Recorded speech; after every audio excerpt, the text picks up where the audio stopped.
Okay, the next example class, that is number 4, the integral of sine squared 3t cosine to the 4 3t dt. So we will have, this is sine squared, so we will be using, okay, sine squared u, that is equal to 1/2 1 minus cosine 2u. Okay, if you will have cosine squared u, that is equal to 1/2, okay, you will have 1 plus cosine 2u. Okay, so therefore we will have sine squared 3t, so that is 1/2 1 minus cosine 2u. U is 3t, so that's the reason you will have 6t. So 1/2 1 minus cosine 6t. This is squared to the fourth, so squared. So squared, that is 1/2 1 plus cosine 2u. So 1 plus cosine 6t, then squared dt. When you are going to square 1 plus cosine 6t, so you will have this one.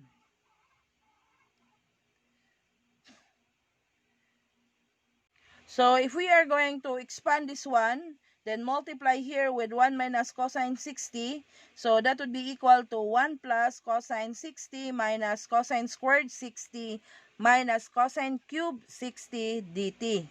Then after that one, integrate. So 1/8, the integral of dt, plus 1/8 times 1/8, the integral of cosine 60. Our u here, okay, our u, because one trigonometric function only, so our u is 60. So u is 60. du is equal to 6 dt. So this is our du. So therefore, we multiplied 6 here, multiplied 1/6 outside. And then you will have here cosine squared. So cosine squared, you will be using 1 plus cosine 12t, the integral. So we have here 1/8, okay, 1/8. Then we have 1/2, because from cosine squared, that is 1/2. So that's the reason you multiplied here 1/2. Then minus 1/8, okay. Here, this is cosine cube. So cosine cube, factored out cosine outside, this one. Then transform cosine squared, 1 minus sine squared 60. Okay. Then our du here,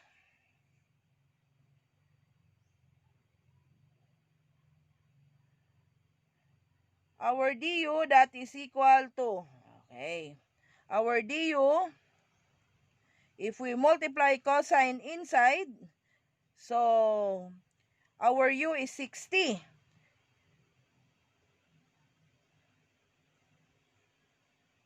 So you will have this one. Multiply cosine 60, then 6 dt. So we will have, okay, we will have 1/8, the integral of dt, plus 1/8. Then you will have your u is 60, so du is 6 dt. So you will have multiply 1/6 outside. Here we have, this is a form of even exponent. So proceed to 1 plus cosine 2u over 2. So that's the reason you will have 1/8 times 1/2, 1 plus cosine 12t, because u is 60. Minus, okay, you have 1/8, that is cosine cube. Cosine cube, that is add integer. So proceed to factor out cosine, then proceed to 1 minus sine squared. So 1 minus sine squared 60. Then you have cosine 60 times 6 dt outside. Because your u here, if you will have the integral of cosine u, that is 6t. Then derivative of 60, that is 6 dt. So that is your du is 6 dt. So that's a complete form. you will have the integral of cosine 60 dt. So u here is 60, then du is 6 dt. So that is now a complete form. So complete form here, that is the integral of cosine 60, then 6 dt. Okay, that is your du. Then you will have here an answer of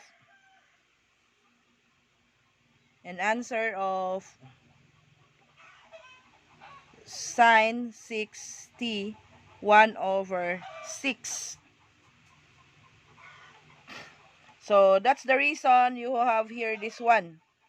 Then the integral of, okay, the integral of sine squared 60, that is two functions, sine squared and cosine 6.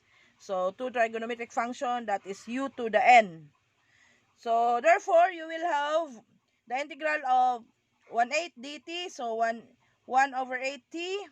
This is the integral of cosine 60, that is complete form, 1 over 48 sine 60. Then the integral of 1 over 16. So negative 1 over 16t minus, okay, the integral of cosine 12t. Our u here, that is 12t. Du, that is 12 dt. So multiply 1 over 12 here. That's the reason you will have 1 over 16, 1 over 12 sine 12t. Minus the integral, okay, the integral of cosine 60, multiply here. So that is, I've shown here, u is 60, du is 6 dt. So that is a form of cosine 60 times du. So you multiplied 6 to your du. So therefore multiplied 1 over 6 outside. So that's the reason 1 over 48 sine 60 minus two functions, two trigonometric functions, u to the n. So our u here is sine 60, du is cosine 66 dt. That is your du. So that is a complete form. So u to the n sine cube over 3. So 1 over 48 times 1 over 3. So that's the reason in our final answer, if you are going to combine everything, you will have 1 over 16t minus 1 over 9, 192 sine 12t minus 1 over 44 sine cube 60 plus c. Okay, the next example, that is the integral of sine to the fifth 2w dw over cosine 2/3 2w. So what we're going here, that is, this is odd integer. So therefore you are going to transform that one into sine squared 2w raised to squared, so that you will have 4. Then bring outside sine 2w dw. Then you transform sine squared 2w is equal to 1 minus cosine squared 2w. Okay, so that's the reason you will have, when you are going to, then you will have sine squared 2w, that is squared. So that's the reason you will have cosine squared 2w squared, and which is equal to 1 minus 2 cosine 2w plus cosine 4 2w. So this one, okay, this is now the result. Okay, so you bring up cosine 2/3 up, because that is positive, that would become negative. Then multiply inside, so multiply cosine negative 2/3 2w inside. So you will have this one, you will have negative 1/2. So you will have here cosine negative 2/3 2w minus 2 cosine 4/3, that is 1 minus 2/3. So you will have raised to 4/3 2w plus cosine 4 minus 2/3, that is 10 over 3 2W. So you have two trigonometric function, cosine and sine. So you will use u to the n. So u is equal to cosine, du is your derivative of, okay, u is equal to cosine 2w. Du is equal to negative sine 2w. Derivative of 2w, that is negative 2. So you will have negative 2dw. Okay. So this is now your du. So that one, this is now your du. Okay. So this is your du. Since in our sign we multiplied, so what we don't have here is negative 2. So we multiplied negative 2. So that's the reason we are going to multiply it outside negative 1/2. So our du is negative 2 sine 2w dw. So remember, we multiplied negative 2, so multiplied negative 1/2. Then proceed now to integration, n plus 1. So negative 2 over 3 plus 1. Okay, that's the reason you will have a negative 3 over 2 cosine raised to 1/3 2w.